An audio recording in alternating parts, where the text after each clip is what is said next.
Hi guys, welcome back to my YouTube channel. കഴിഞ്ഞ ദിവസം ഞാനൊരു ന്യൂസ് കണ്ടു. സുവർണ കേരളം എന്ന് പറയുന്നൊരു ലോട്ടറി ശിവലിംഗവും ആർത്തവരക്തവും കാണിച്ചു എന്നുള്ള പേരിൽ മഹിളാ സംഘടന നമ്മുടെ തിരുവനന്തപുരത്ത് ബേക്കറി ജംഗ്ഷനിൽ ഈ ലോട്ടറിയുടെ തിരഞ്ഞെടുപ്പ് നടക്കുന്ന ആ ഒരു സ്ഥാപനത്തിന് മുൻപിൽ വളരെയധികം പ്രതിഷേധിക്കുന്നതൊക്കെയായിട്ട് കണ്ടിരുന്നു. ന്യൂസിൽ അത് എല്ലാവരും കവർ ചെയ്യുകയും ചെയ്തിരുന്നു. എനിക്കും അത് കണ്ടപ്പോൾ തോന്നിയൊരു കാര്യം എന്താണെന്ന് വെച്ചാൽ, ഞാൻ ജനിച്ചതും വളർന്നതും ഇപ്പോൾ ജീവിക്കുന്നതും ഒരു സെക്യുലർ കൺട്രി ആയിട്ടുള്ള ഇന്ത്യയിലാണ്. സെക്യുലർ എന്ന് പറഞ്ഞാൽ മതേതരത്വം എന്നാണ്. അതായത് ഇന്ത്യക്ക് ഒഫീഷ്യലി ഒരു മതമില്ല. ഇന്ത്യ എല്ലാ മതത്തെയും ഒരുപോലെയാണ് കൺസിഡർ ചെയ്യുന്നത്. അങ്ങനെ ഒരു രാജ്യത്ത്, കേരളം പോലൊരു സംസ്ഥാനത്ത് ഒരു ലോട്ടറി ഇറക്കുമ്പോൾ ഒരു മതത്തിനെ സംബന്ധിക്കുന്ന സിംബൽസും കാര്യങ്ങളൊക്കെ ഉപയോഗിക്കുന്നത് എത്രത്തോളം ശരിയാണ് എന്ന് നമ്മൾ ചിന്തിക്കേണ്ടിയിരിക്കുന്നു. ഓക്കെ, ലോട്ടറി ഒരു സ്റ്റേറ്റ് സബ്ജക്റ്റ് ആണ്. അതായത് സ്റ്റേറ്റ് ആണ് അതിൻ്റെ കാര്യങ്ങളെല്ലാം നോക്കുന്നത്. അതുകൊണ്ട് തന്നെ ഇതിന് ഫുള്ളി റെസ്പോൺസിബിൾ ആയിരിക്കുന്നത് കേരള ഗവൺമെൻറ് തന്നെയാണ്.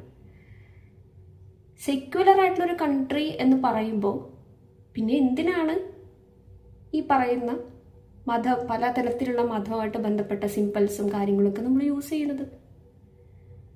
അതിൻ്റെ ആവശ്യമുണ്ടെന്ന് എനിക്ക് തോന്നുന്നില്ല. ഇതിനെക്കുറിച്ച് പറയാൻ ഏറ്റവും അവകാശമുള്ള ഒരാളാണെന്ന് ഞാനെന്ന് വിശ്വസിക്കുന്ന ആളാണ്. കാരണം എന്താണെന്ന് വെച്ചാൽ, എൻ്റെ അച്ഛനൊരു ലോട്ടറി ഏജൻ്റാണ്. ലോട്ടറി വിറ്റ് കിട്ടുന്ന പൈസയിൽ നിന്ന് ഒരുപാട് ഞാനും ഫുഡ് കഴിച്ചിട്ടുണ്ട്. നമ്മുടെ സ്റ്റേറ്റ് എംബ്ലം വെച്ചിട്ട് ഇറക്കേണ്ട ഒരു ലോട്ടറിയിൽ എങ്ങനെയാണ് ഒരു മതത്തെ പ്രതിനിധാനം ചെയ്യുന്ന ഒരു സിംബൽ വരുന്നത്? അതെങ്ങനെയാണ് ശരിയാവുന്നത്?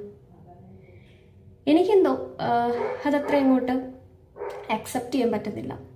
നമ്മുടെ ഭരണഘടനയിൽ വളരെ കൃത്യമായി ആർട്ടിക്കിൾ 25 മുതൽ 28 വരെ പറയുന്നത് ഇത്തരത്തിലുള്ള റിലീജനുമായി ബന്ധപ്പെട്ട കാര്യങ്ങളാണ്. അതിനെക്കുറിച്ച് അറിയാത്തവർ അതൊന്ന് പോയി നോക്കൂ. നമ്മുടെ ഭരണഘടനയിൽ വളരെ കൃത്യമായിട്ട് അത് പറഞ്ഞു വെച്ചിട്ടുണ്ട്.